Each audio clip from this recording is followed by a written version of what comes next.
এখন নতুন আইন এসেছে কি, কারি বাড়িতে যদি বহু পেটে 8 মাসের বাচ্চা হয়, এখন শ্বশুর বাড়ি থেকে বাপের বাড়ি বিদায় যাবে, তো ইসলামী শরীয়তে নিয়ম লেখা আছে কি, তুই যে বাড়িতে এই পেট পেয়েছিস ওই বাড়িতে আনলোড করতে হবে। কথা বুঝলে জি না বুঝলে না জি?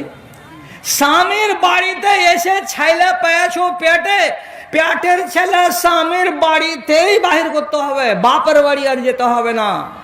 কিন্তু দেশের নিয়ম হলো কি, আমার বাপের বাড়ি যাব, তো ওই বাপের বাড়ি যেতে গেলে কি ছেলে আরামে হয়, আর শ্বশুর বাড়ি ছেলে কি খুব কষ্ট হয় নাকি? বলছে না নিয়ম।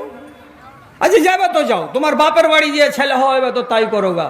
এবার এরা কি বলছে, আরে তোমার বাড়িওয়ালি আর তোমার বাড়িওয়ালির পেটে তোমার বাচ্চা আছে, আর তোমার স্ত্রী যাবে তোমার বাচ্চা হওয়াতে নিজের মায়ের বাড়ি যাবে, তো তুমি আরো 10 বার কইবে কি যাও যাও যাও নিয়ে যাও নিয়ে যাও। এই ছেলে হওয়ার পরে 15 দিন যে 20 দিন যে ঝামেলা আছে ওগুলো আমরা টানতে পারবো না, শাশুড়িরা আর আমার শালিরা টেনে দিবে, তো তোমাকে তো খুশি হওয়া দরকার। সেখানে নতুন জমানাতে ফেতনা কি এলো, কই যে ব্যবহার দাও। কিসের ব্যবহার জি? বেটি নিয়ে যাবে তো কিছু দিবে না। তো এতদিন ছিল কি, এত বড় বড় বাতাসাগুলো 5 কেজি, এই বড় বড় বাতাসাগুলো খানেই না, এত বড় বড় বাতাসাগুলো 5 কেজি, আর রুহির মাছগুলো মোটামুটি 10 কেজি, আর দিয়ে 4-5টা লোক এসে ব্যবহার এটা দিল, দিয়ে খেয়ে দিয়ে চলে গেল। এখন নতুন নিয়ম কি হয়েছে, একটা খাসি নিয়ে আসতে হবে, তারপরে 25 কেজি তোমাকে মিহিদানের চাল নিয়ে আসতে হবে, মাল মশলা নিয়ে আসতে হবে, গিলাস নিয়ে আসতে হবে, প্লেট নিয়ে আসতে হবে, আমার বাড়িতে আনবে, এখানে আমরা জবে করে তোমাকে খাওয়াবো, আর তোমার বেটিকে তোমাদের হাতে তুলে দিব।